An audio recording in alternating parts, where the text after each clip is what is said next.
Graça e paz, boa noite mais uma vez. Vamos iniciar o nosso culto de adoração a Deus. Convido os irmãos a abrirem suas Bíblias em Salmos 95.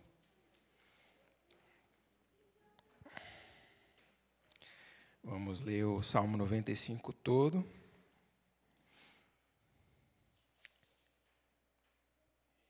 A partir do versículo 1 diz o seguinte: Venham, cantemos ao Senhor com júbilo, celebremos o rochedo da nossa salvação.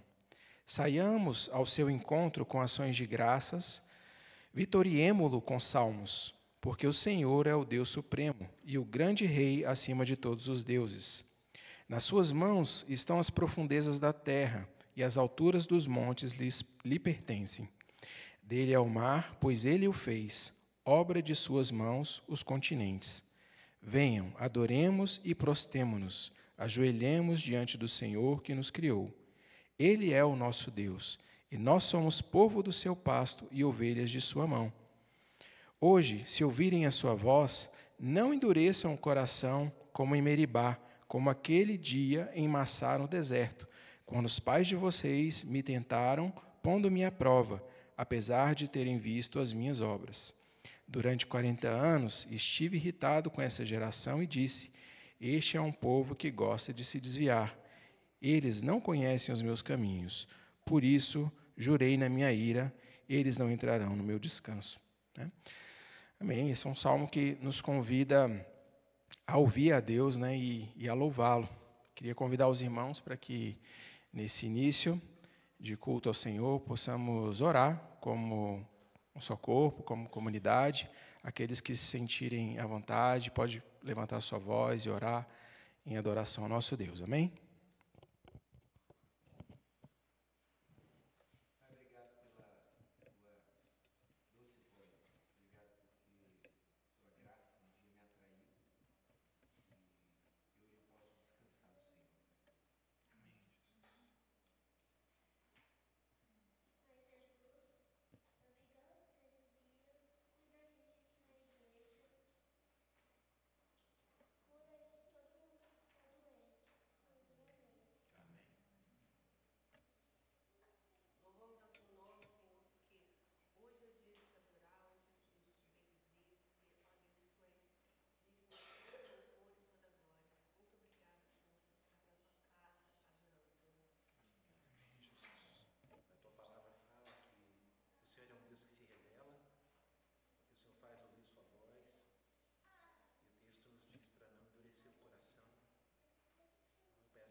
Bem, Senhor, nós louvamos o Teu nome, Pai.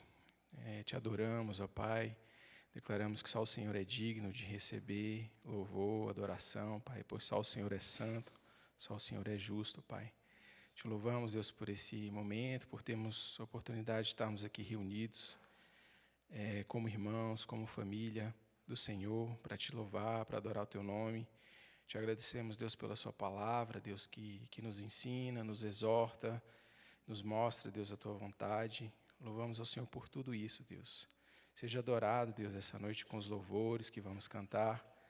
Que, Deus, que no momento da Tua palavra estejamos com os corações abertos também para sermos confrontados por ela, para que qualquer dureza de coração, Deus, seja convertida em um coração de carne, Deus, macio e fértil, Deus, para ouvir a Tua palavra.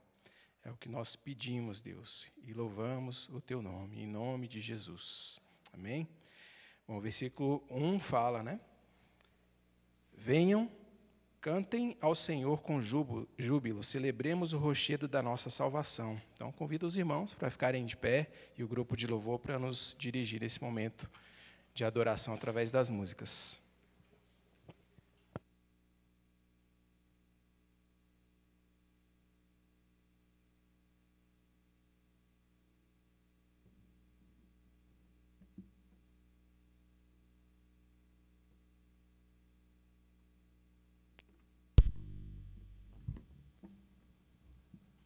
Boa noite. Vamos então continuar louvando ao nosso Deus, assim como fizemos hoje de manhã.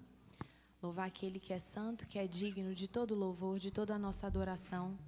O nosso Deus verdadeiro, Pai fiel, bondoso. Então vamos cantar juntos.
Voz adorando o Senhor.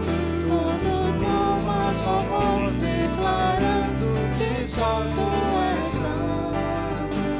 Exaltamos o nome do Senhor. Exaltamos Teu doce nome. Pelo amor, pela cruz, por Teu Filho Jesus. Pois és santo, sim, és digno de louvor e de ser adorado. És bondoso, Pai querido, dentre todas as coisas Tu és verdadeiro, Senhor. Pois é santo e é digno. Pois és santo, sim, és digno de louvor e de ser adorado. És bondoso, Pai querido, dentre todas as coisas Tu és verdadeiro, Senhor.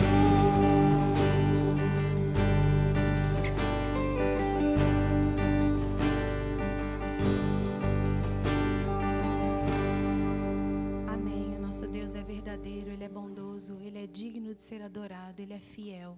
Vamos louvar então ao nosso Deus juntos mais uma vez.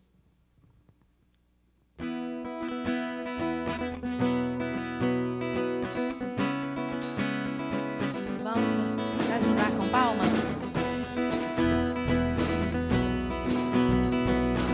Ele é a razão da nossa adoração. Cantemos juntos. És Tu, única razão da minha adoração, ó Jesus. És Tu, única esperança que anelo ter, ó Jesus. Convite fui ajudado, Sua salvação tem me alegrado. Hoje há gozo em meu coração, com meu canto te louvarei. Eu te louvarei, te glorificarei.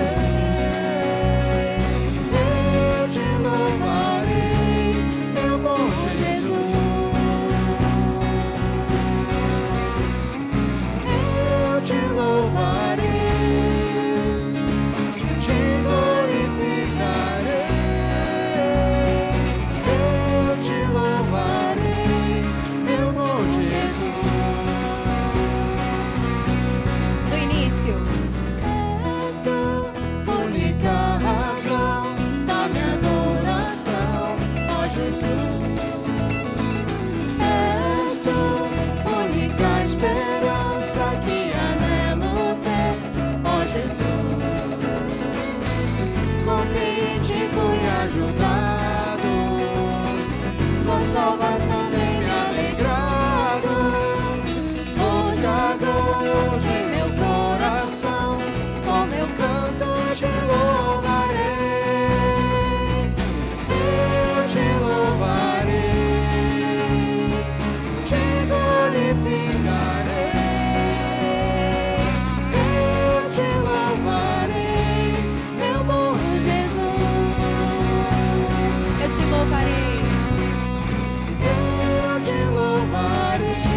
alegria é louvarmos juntos ao nosso Deus.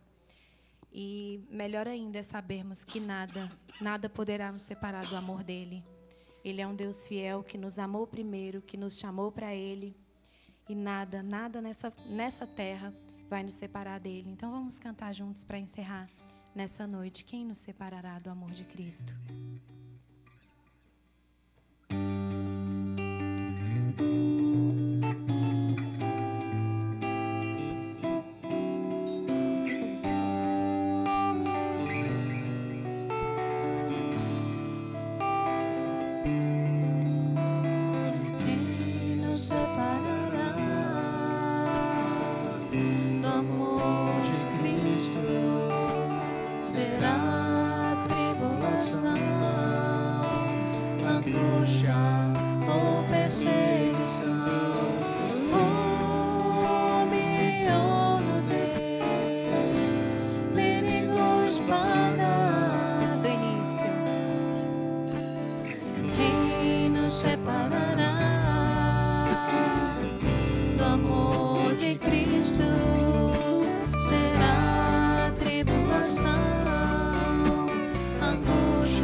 Do presente, nem do porvir, nem poderes, nem alturas, nem profundidade, nem qualquer outra criatura poderá nos separar do amor de Deus que está em Jesus Cristo, nosso Senhor.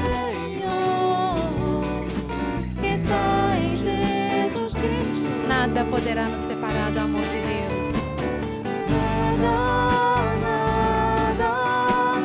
poderá nos separar. Nada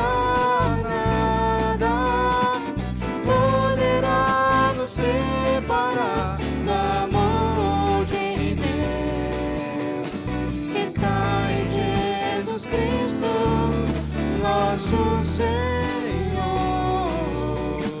Está em Jesus Cristo. Te louvamos, ó Senhor, porque nada poderá nos separar do teu amor que foi derramado, Senhor, naquela cruz por nós, Pai, por meio de Jesus Cristo.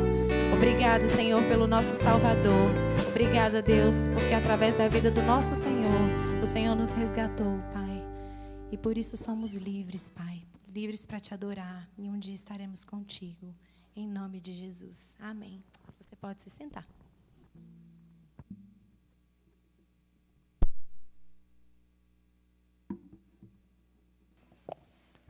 Alô? Amém. Glória a Deus. Queria convidar os irmãos a abrirem suas Bíblias no texto que será exposto hoje à noite, que é em Jeremias, capítulo 14. Vou convidar a irmã Clarissa para fazer a leitura dos versículos 7 ao 12. Jeremias 14, de 7 a 12.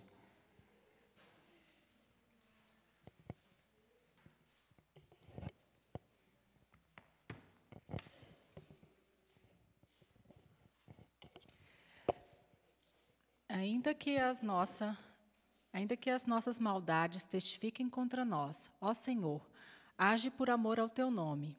Porque as nossas rebeldias se multiplicaram, pecamos contra ti. Ó esperança de Israel e redentor do teu povo no tempo da angústia, por que serias como estrangeiro na terra e como viajante que fica só uma noite? Por que serias como homem que foi pego de surpresa, como um valente que não pode salvar? Mas tu, ó Senhor, está no nosso meio, e nós somos chamados pelo teu nome. Não nos abandone. Assim diz o Senhor a respeito deste povo: eles gostam de andar errantes e não sabem controlar os pés. Por isso o Senhor não se agrada deles. Agora ele se lembrará das maldades que fizeram e os castigará por causa dos seus pecados. O Senhor me disse ainda: não interceda por esse povo para o bem dele. Quando jejuarem, não ouvirei o seu clamor. E quando trouxerem holocaustos e ofertas de cereais, não me agradarei deles. Pelo contrário, eu os consumirei pela guerra, pela fome e pela peste. Então eu disse... Opa, acho que não, né? Acabou. Amém. Glória a Deus. Queria chamar aqui o pastor Davi, que vai trazer a mensagem, e também as crianças de 2 a 10 anos, de 2 aninhos até 10 anos, hoje tem salinha.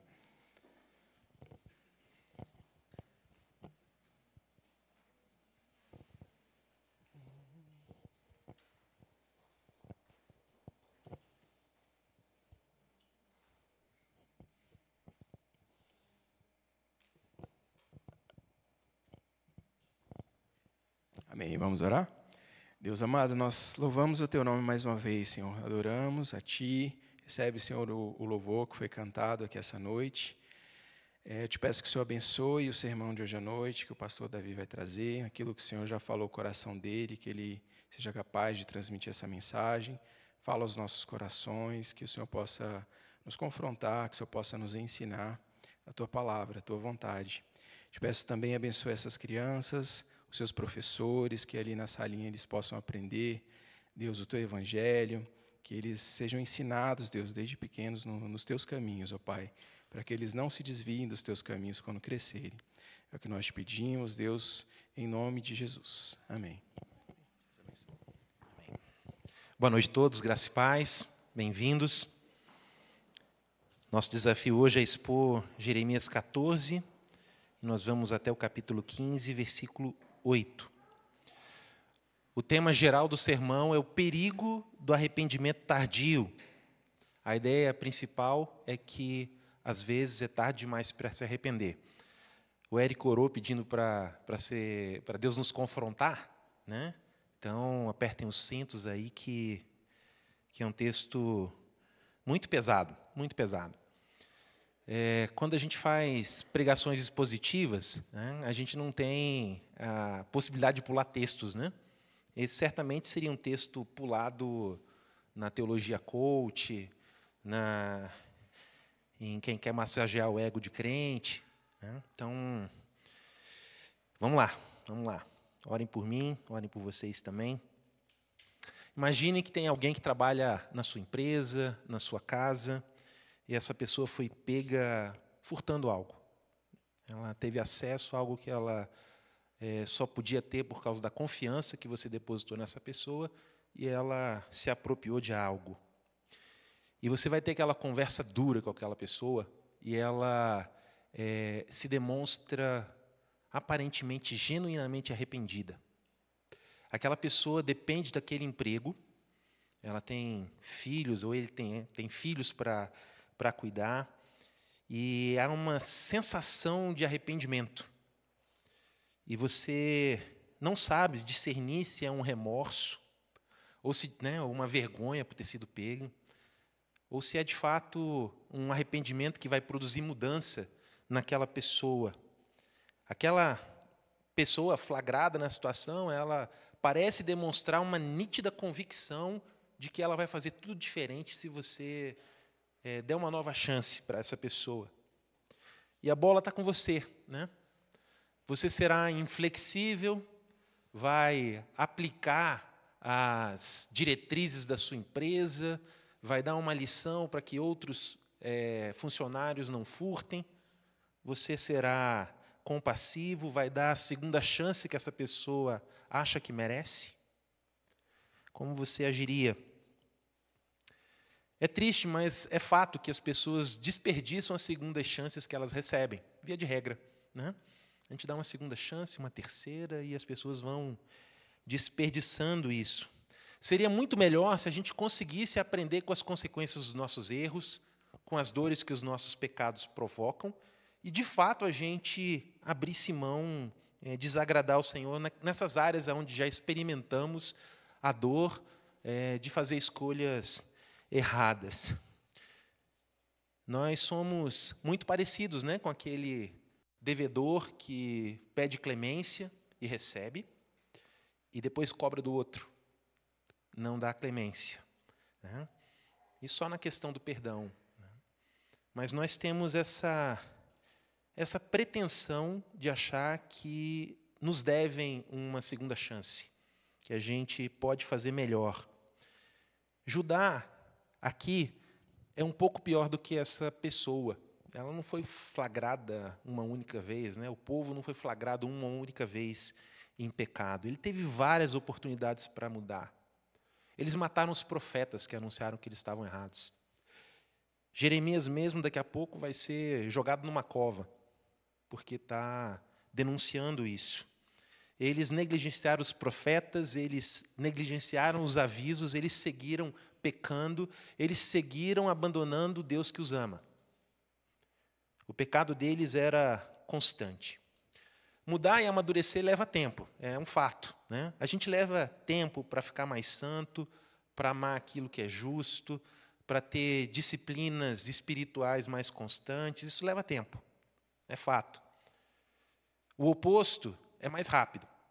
Quando nós nos entregamos aos nossos desejos, quando nós damos vazão àquilo que a gente quer fazer, o nosso endurecimento para a voz de Deus parece que vai ganhando velocidade, e é natural isso, é de forma progressiva. E dessa forma, pecados que são cultivados, eles são mais difíceis de serem arrancados. E esse é o sentido dessa passagem que é tão difícil. A situação de Judá era tão sombria que Deus resolveu demitir por justa causa, pagar o preço, vamos brigar na justiça, né? Vocês vão me acusar de injustiça, não tem problema. Vocês plantaram e vocês vão colher. Eles já haviam desperdiçado a milésima chance, né? Se a gente pode usar uma figura de linguagem nesse sentido, talvez milésimo seja um eufemismo. Finalmente, parece que Deus cansou, né? No versículo que a nossa irmã Clarissa leu, o Senhor diz para Jeremias: não interceda por este povo para o bem dele, versículo 11. Quando jejuarem, não vou ouvir o clamor deles. Quando trouxerem holocaustos e ofertas, não me agradarei deles. Pelo contrário, os consumirei pela guerra, pela fome e pela espada. A estrutura do texto é mais ou menos assim: uma súplica, uma rejeição, uma súplica, uma rejeição dessa súplica, né?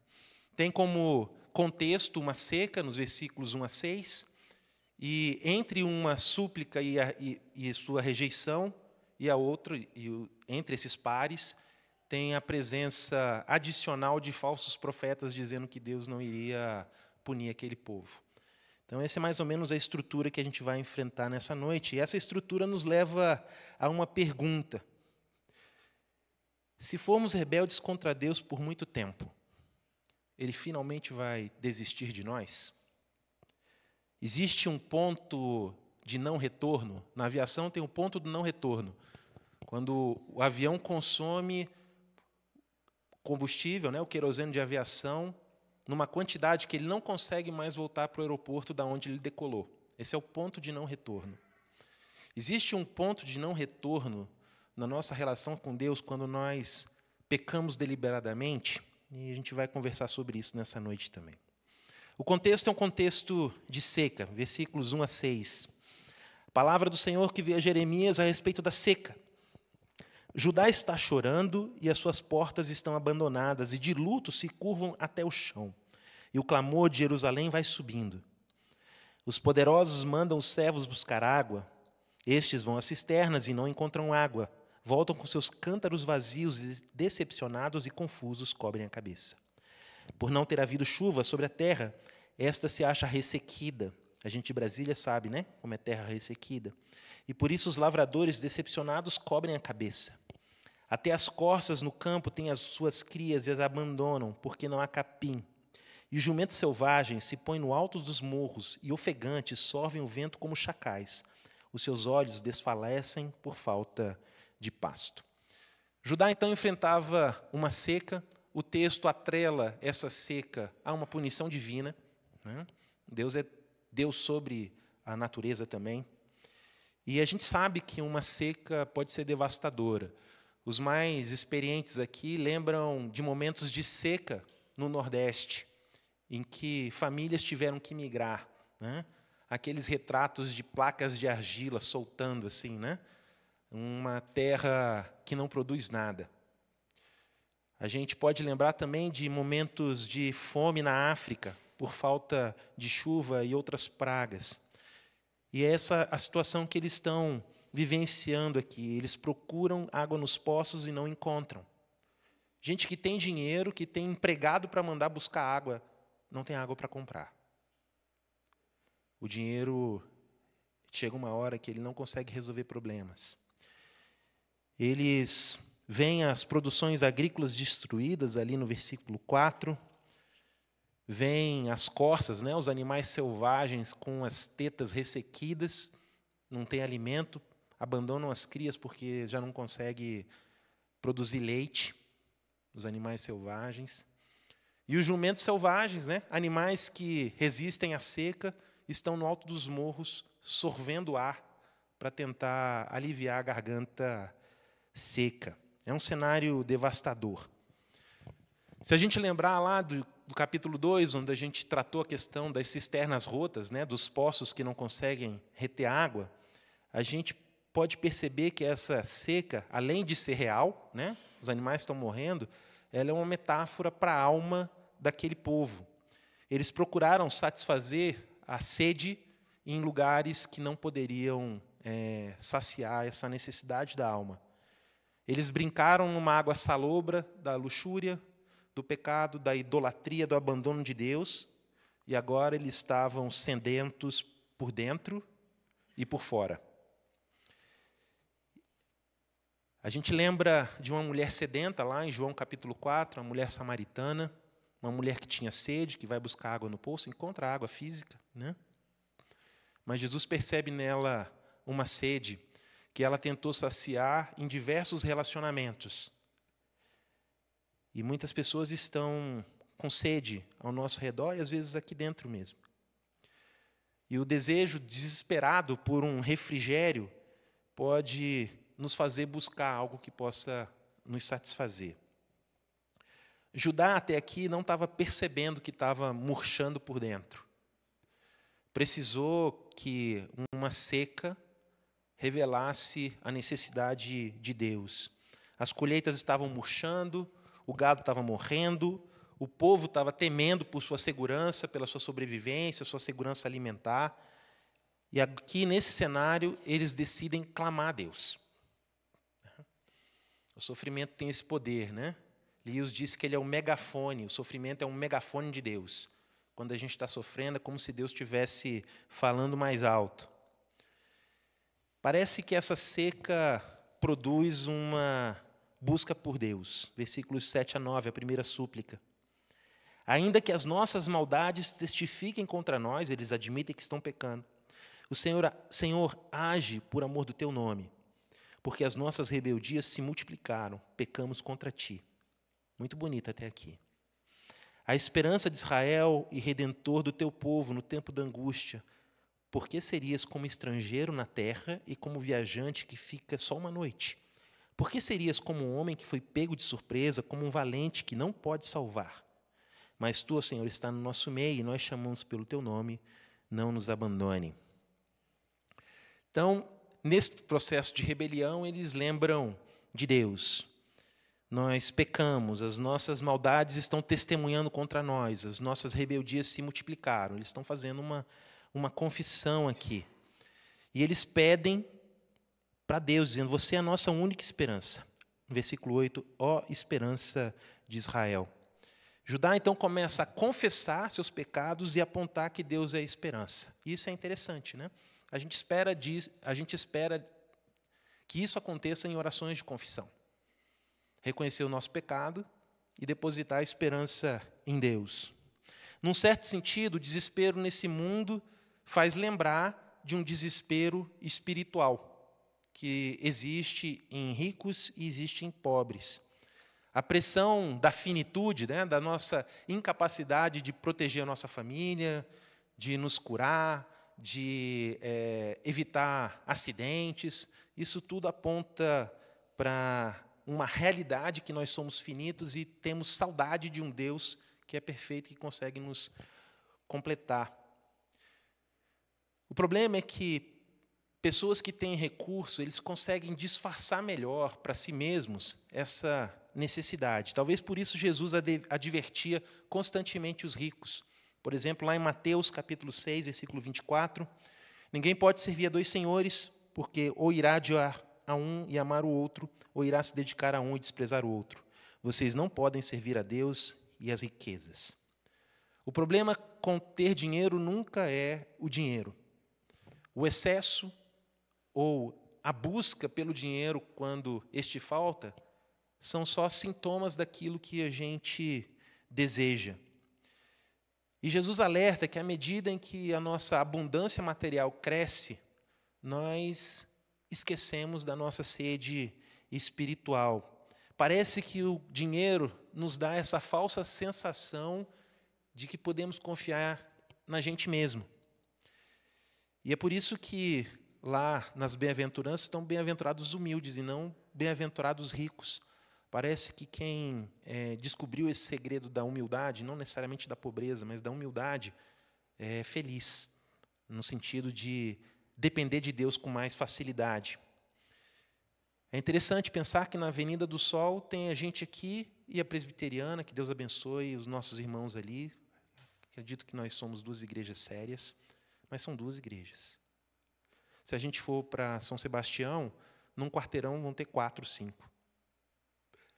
Parece que a necessidade física dá uma sensibilidade espiritual.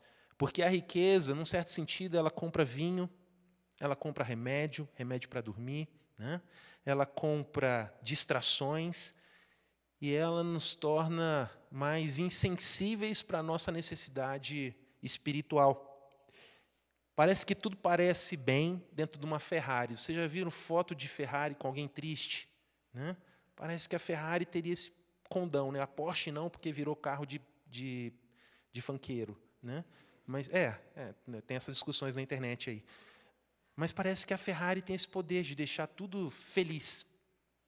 Né? E a gente acaba acreditando nessas coisas. É como se a riqueza fosse uma morfina para uma alma que está apodrecendo. Disfarça as coisas. Aqui no capítulo 14, a gente vê que as riquezas já não são suficientes. E a nação, então, está desesperada, sedenta. Eles oram e confessam. Porque eles veem o conforto, né? Porque eles veem a segurança evaporando, né? Nesse contexto de seca, evaporar, eles ficam mais sensíveis. Eles lembram de Deus de alguma forma, mas fazem isso de uma maneira confusa. Eles reconhecem os pecados, eles confessam que Deus é esperança, mas algo não parece certo. Dizer sim para Deus, porque você seria como um estrangeiro na terra, como um viajante que fica só uma noite? Porque você seria como um homem pego de surpresa, um valente que não pode salvar? Por que você é que nem as defesas antiaéreas lá do Irã, né, que os caças israelenses estão passeando? A gente contava com você e não está rolando. E é como se o pródigo acordasse, né, num determinado dia lá, junto dos porcos, e dissesse assim: Deus, por que você não me ajudou aqui no meu trabalho a cuidar desses porcos? Por que você nunca veio, né, pai, por que você nunca veio me visitar aqui na Pocilga? Deus, por que parece que você está falhando com a gente? Por que você não tem comunhão com a gente? Quando a gente peca por muito tempo, a gente começa a pensar em Deus de uma forma equivocada. Como se Ele fosse responsável pelas escolhas que fizemos e pelas consequências que estamos colhendo. E não nós mesmos. Aquele que é O valente, que é o rei dos exércitos, é chamado aqui de um valente que não pode salvar. Talvez numa provocação, né? Deus, onde é que está você? Por que você recolheu a sua mão? Mas é uma oração que revela uma falta de clareza teológica. E ela tem uma resposta, né? Deus condena essa oração. Versículo 10. Assim diz o Senhor a respeito desse povo, eles gostam de andar errantes e não sabem controlar os pés. É gente que não consegue parar em casa. É gente que está sempre em busca de uma aventura, de algo novo. É gente que não quer aquietar o coração. É gente que não descansa o pé. É gente que anda sem saber para onde está caminhando. Por isso o Senhor não se agrada deles, agora Ele se lembrará das maldades que fizeram e os castigará por causa dos seus pecados. Esse versículo 10 é como se fosse um resumo desse capítulo. Vocês estão perdidos e o pecado de vocês agora será julgado. É isso que Deus está falando por intermédio de Jeremias. Judá não apenas pecava. Judá dizia que não estava pecando, sabendo que estava pecando. Esse Deus que parece um visitante, ele não estava se omitindo. Ele era um Deus que estava julgando. Aquilo que estava acontecendo já era uma ação direta de Deus, impondo o juízo sobre aquele povo. Deus estava ativamente punindo aqueles pecados. Deus estava ativamente castigando aquele povo, talvez para que ele se lembrasse de Deus, num ato de misericórdia. E a situação era tão ruim que Deus proíbe Jeremias de interceder por aquele povo, como a gente leu lá no versículo 11. Não interceda por eles. Deus estava farto e oração não ia mudar nada. Deus estava decidido. Então, como é que a gente concilia a ideia de que os avisos de Deus trazem esperança? Lembra quando primeiro sermão, que a gente falou que Jeremias era um livro difícil, que era cheio de avisos, e que avisos produzem esperança, porque se tem um aviso, pode mudar. Aqui parece que não tem mudança mais. E a gente vai responder essa questão na segunda fase aqui, né? Quando a gente for trabalhar a próxima intercessão e a próxima rejeição de Deus. Antes dessa nova petição, a gente vai ter que enfrentar a questão dos falsos profetas aqui. Gente que estava dizendo que Deus não iria punir.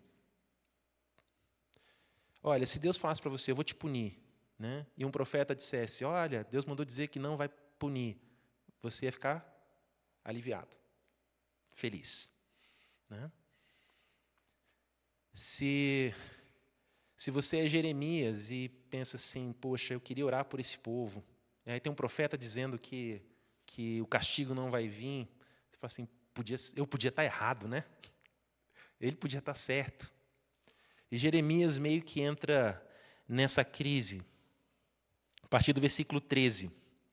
Então eu disse, Senhor Deus, eis que os profetas lhes dizem, vocês não verão a guerra, nem passarão fome. A fome já estava lá. Porque eu lhes darei verdadeira paz neste lugar. E o Senhor respondeu, esses profetas profetizam mentiras em meu nome. Nunca os enviei, nem lhes dei ordem, nem lhes falei. Eles estão profetizando para vocês visões falsas, adivinhações inúteis e engano que procede do seu íntimo. Portanto, assim diz o Senhor a respeito dos profetas que, profetizando em meu nome, sem que eu tenha mandado, dizem que não haverá guerra nem fome nesta terra. Esses profetas serão consumidos pela guerra e pela fome. O povo a quem eles profetizam será lançado nas ruas de Jerusalém, por causa da fome e da guerra. Não haverá quem os sepulte. E a eles, e suas mulheres, e seus filhos e suas filhas, porque derramarei sobre eles a sua maldade. Jeremias está confuso, então, com a condenação de Judá, que diverge da profecia daqueles falsos profetas que dizem que nem a morte, né, nem a guerra e nem a fome alcançaria a nação. Havia profetas dizendo que vai ficar tudo bem. Olha, meu irmão e minha irmã, se você está em pecado e tem alguém dizendo que vai ficar tudo bem, saiba, é um falso profeta. Vai ficar tudo bem sem você se arrepender? Vai ficar tudo bem você continuar brincando com a santidade de Deus? Fuja dessas pessoas. Fuja. Geralmente, quando alguém está decidido a fazer o mal a si mesmo, a sua família, né, a chutar o balde, né, queimar as pontes, a última pessoa que essa pessoa vai procurar são aquelas pessoas que ele sabe que vão apontá-la para a direção correta. Ele vai se juntar a pessoas que vão apoiá-lo. Não, é isso mesmo, você precisa ser feliz. Não, Deus não fez a gente para ser cauda, é para ser cabeça. Né? É isso, no final, Deus é bom, no final vai dar tudo certo, o melhor de Deus está por vir. Cuidado com esse tipo de gente, cuidado com a quem você empresta o seu coração e o seu ouvido. Eles dizem, não haverá guerra, não passarão fome, porque eu vou dar paz nesse lugar. Eu vou dar paz, vocês estão pecando, mas vocês vão ter paz para continuar pecando.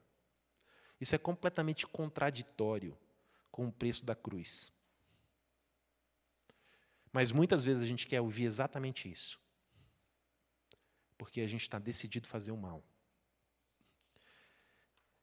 Deus responde dizendo que eles são mentirosos, o que eles previram jamais vai acontecer.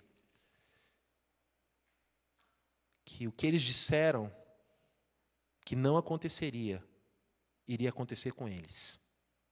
Não vai ter guerra e não vai ter fome, e esses profetas iriam passar pela guerra e pela fome. Eles eram profetas da ironia. Eles eram antiprofetas, aquilo que eles falavam que não ia acontecer, ia acontecer. Eles pensavam que Deus era impessoal, que Deus não se incomodava com as coisas, que Deus não tem zelo, que Deus não é um Deus pessoal, apesar de ser espírito, Ele é um Deus pessoal.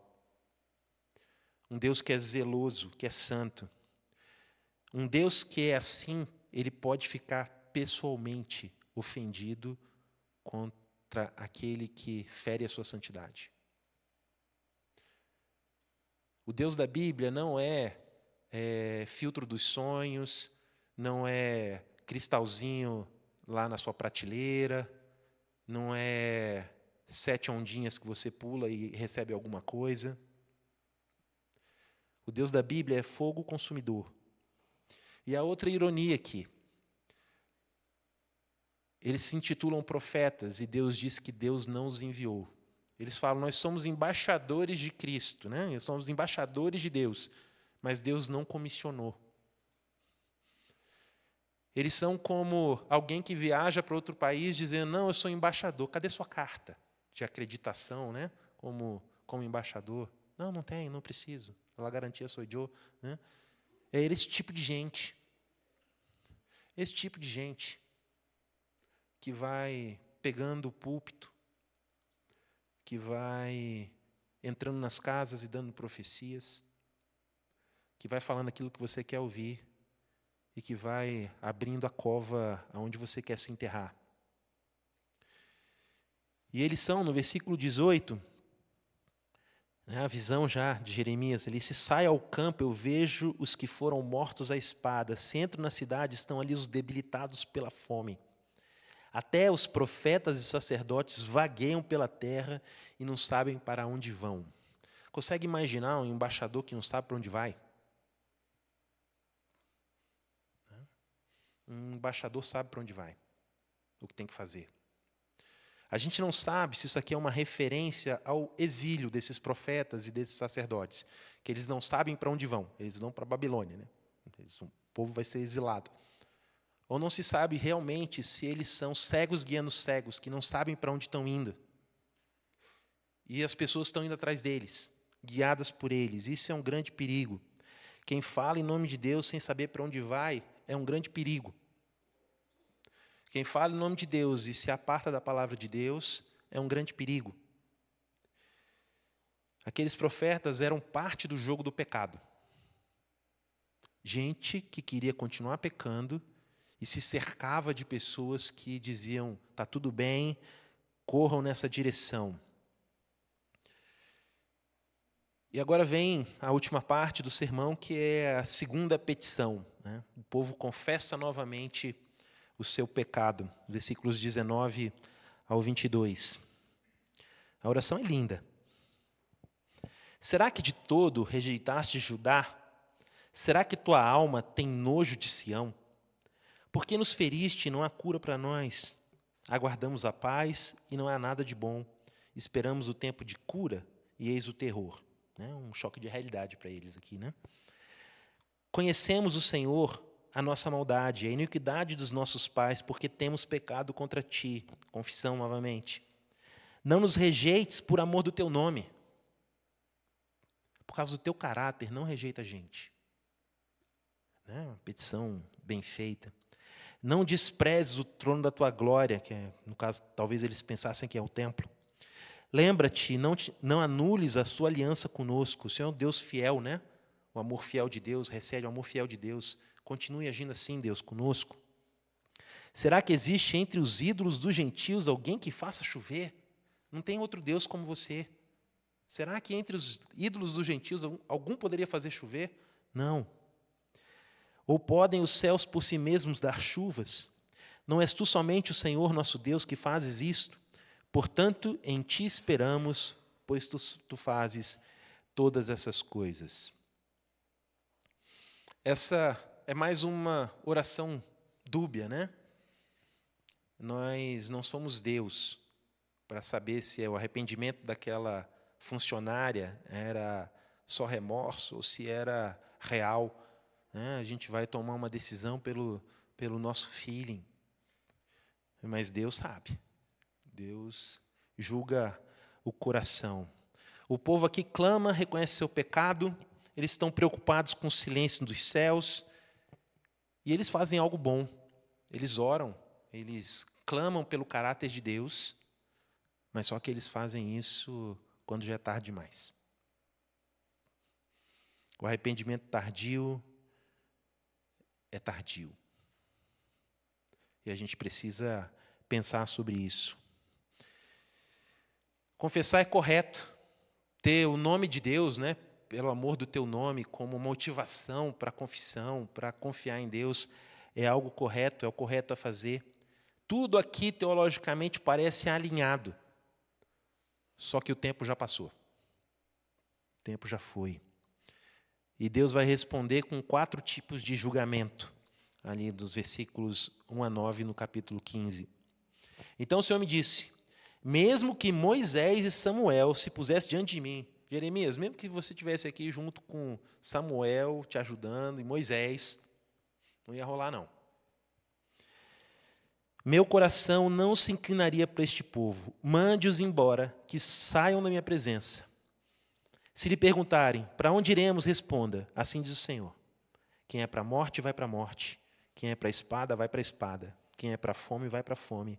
Quem é para o cativeiro, vai para o cativeiro. Porque eu os punirei com 4 tipos de castigo, diz o Senhor.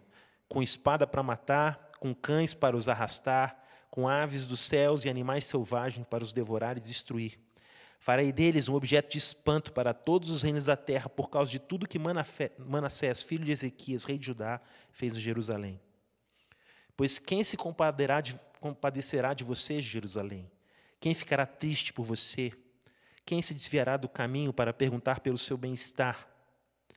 Você me rejeitou, diz o Senhor, você voltou para trás. Por isso levantei a mão contra você e a destruí. Cansei de ter compaixão. Eu os espalhei com a pá nos portões da cidade, deixei-os sem filhos, destruí o meu povo, mas eles não deixaram seus maus caminhos. As suas viúvas se multiplicaram mais do que a areia do mar. Eu trouxe ao meio-dia um destruidor sobre a mãe de jovens. Fiz cair de repente sobre ela angústia e pavor. Aquela que tinha 7 filhos desmaiou e respira com dificuldade. Para ela o sol se pôs quando ainda era dia. Ela ficou envergonhada e confusa. Os sobreviventes eu os entregarei à espada diante dos seus inimigos, diz o Senhor. A gente chegou no final do texto que a gente vai expor nessa noite. Não tem mais nada a interceder por aquele povo. nem que Moisés e Samuel se unissem, né? E a gente lembra de Moisés intercedendo pelo povo, né? Várias vezes, Senhor, me destrói, né? Se você não for com a gente, né? Moisés era um homem intercessor. Nem se esses homens estivessem intercedendo por aquela nação, como aquela nuvem de testemunhas, né? O fim mudaria. A decisão de Deus já estava tomada e era a decisão de Deus. Deus não iria mudar de rumo. Mas como é que fica, então, essa questão de um aviso ser algo que produz esperança, que a gente vinha tratando até aqui, né? Quando a sua professora amanhã disser, olha, terça-feira é o último dia para entregar, né, a tarefa, e aí você cair em si que você precisa fazer, né? Vai fazer aquele sprint, vai estressar a casa inteira, mas não dá para fazer. Mas se amanhã ela disser, olha, o prazo foi sexta-feira, quem não entregou já está com 0. É mais ou menos isso que aconteceu aqui. O prazo já passou. Não dá mais tempo de passar a madrugada para fazer aquela maquete, né? Não dá mais tempo. Um aviso, por si só, embute esperança. E Deus deu diversos avisos. Aqui não há mais escapatória. Deus pode ainda ser misericordioso com esse povo? Ele disse que não será. Não será. No contexto imediato, o martelo foi batido. Né? Acabou. Né? Não tem mais jeito a música, né? Está decidido. O julgamento é um julgamento de Deus, feito por Deus, e Deus disse que não voltaria atrás. Mas é preciso lembrar que esse é um julgamento para um Judá pré-exílico. Um Judá que seria enviado para um exílio. Para esse o tempo havia passado. Mas esse mesmo livro seria lido novamente pelo Judá pós-exílico. O Judá que seria libertado depois pela Síria, por Ciro. Babilônia, destruída pelos assírios. Naquele retorno com Esdras e Neemias, o livro da lei seria lido novamente e eles iriam ser novamente avisados de que eles não deveriam correr no mesmo erro de brincar com a paciência de Deus. Para aqueles que seriam levados para o exílio, as palavras de Jeremias eram uma sentença. Para aqueles que voltariam do exílio, no futuro mais passado, mais próximo de nós, né? Eles seriam novamente avisados que Deus se preocupa e leva em consideração o pecado. Então, esse livro foi escrito para o presente, lá, pré-exílico. Ele foi escrito para o futuro pós-exílico. Pelo menos essas duas audiências, né, de judeus. Mas ele também é escrito para nós. O que essa passagem ensina? Qual o significado desse texto para nós? O primeiro deles é que Deus leva o pecado a sério. A Bíblia trata da seriedade do pecado. Jesus morre por causa do pecado. Não dele, nosso. O pecado é sério. Algumas pessoas serão entregues ao seu próprio pecado. Romanos capítulo 1 fala sobre isso. Quando a gente olha o mundo virando de pernas para o ar, cada vez mais feio, a gente pode imaginar que Deus tirou o pé, né? Saiu. Não, Romanos está dizendo, vai dizer, ou diz, né, que esse estado de depravação crescente é a atuação de Deus produzindo juízo. E um dos versículos mais terríveis da Bíblia está em Romanos capítulo 1, quando fala que Deus os entrega às suas próprias paixões. Então, se Deus te entregar para as suas próprias paixões, saiba que você está numa situação dificílima. Deus está falando, continua correndo sem freio. Pode ir. O pecado, nesse sentido, é muito sério. Pode chegar a hora em que Deus dirá, chega, deu, né? Está aqui suas contas.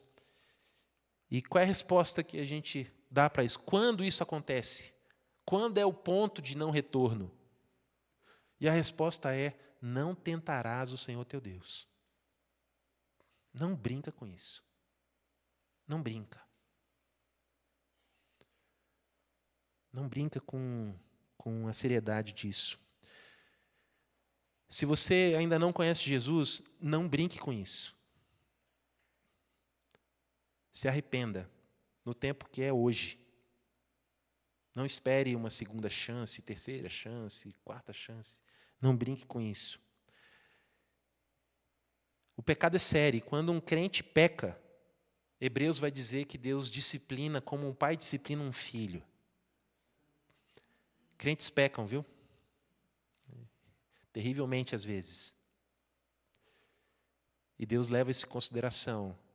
Mas Ele nos trata como um filho. E um bom pai disciplina os seus filhos. A expressão, a terceira ideia sobre a seriedade do pecado, eu já mencionei brevemente, é que a expressão máxima do ódio de Deus contra o pecado é a cruz. Ali a ira de Deus foi derramada, consumada no Filho, para nos dar graça e esperança. Segunda ideia é que Deus rejeita pregadores mentirosos. Deus abomina essas pessoas. Se você ler em casa lá, Ezequiel 34, tem os avisos do profeta para os falsos pastores. Pastores que se aproveitam das ovelhas gordas, né? Tem uma série de advertências do que vai acontecer com esses pastores. E há um contraste que você também pode ler, pegando João 10, falando de Jesus sendo o bom pastor. Jesus vai fazer essa diferença entre quem é pastor e quem é mercenário, quem é lobo. Quem é ovelha e quem é lobo. Então, a gente tem visto lobos apacentando ovelhas por aí. Deus vai julgar. Deus acho que tem um quartinho especial no inferno para eles. E a gente tem que aprender com os erros dos outros, né? O julgamento dos outros é um aviso para nós. O sábio deve aprender com o erro do outro. Isso não é um ditado. Isso é um princípio da interpretação do Antigo Testamento pelo Novo. O livro de Hebreus, que a gente estudou antes de Jeremias, usa o povo hebreu, né, a história, né, do povo escolhido, como um exemplo para os crentes de forma individual. Diversos paralelos com a história, né? 1 Coríntios 10, 11, deixa isso ainda mais claro. Diz assim, estas coisas aconteceram com eles para servir de exemplo e foram escritas como advertência para nós, para quem o fim dos tempos está ou tem chegado. O que aconteceu com o povo de Israel deve servir para nós como um exemplo. A gente precisa aprender com os erros de Israel. Os avisos que eles rejeitaram são os avisos que a gente deve ouvir. Porque a gente precisa aprender com os erros dos outros. Sai mais barato do que aprender com os próprios. Deus odeia o pecado, meus irmãos. Deus odeia. Todo pecado que já foi cometido, que será cometido ainda, será julgado por Deus. Ou já foi na cruz, a ira de Deus já se consumiu no Filho, e esses pecados já foram pagos, ou eles enfrentarão o julgamento de Deus. E nesse sentido, a cruz é esperança e é advertência. Num certo sentido, a cruz nos liga a Deus, né? nesse eixo vertical. E num eixo horizontal, a cruz é como um grande alerta, dizendo assim, se esconda atrás da cruz para você não enfrentar a ira de Deus. Se esconda ali. Fora da cruz, haverá julgamento e julgamento eterno. E a gente não deve brincar com essas coisas. Para nós ainda é tempo de aviso. Isso deve dar esperança para você. O seu pecado, ele já pode ter sido pago na cruz. E você precisa se render a Jesus, confessar a sua necessidade dele e viver esse perdão. Você que já crê como um bom filho, você deve procurar fazer a vontade do seu Pai, agradá-lo. Afinal, Ele comprou você por preço de sangue.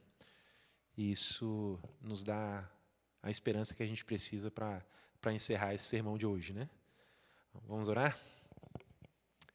Pai, obrigado pela Tua palavra, que não esconde o Teu caráter. É bom poder adorar um Deus que é santo, um Deus que é puro, um Deus que se importa com a maldade que cometem contra nós e que nós cometemos.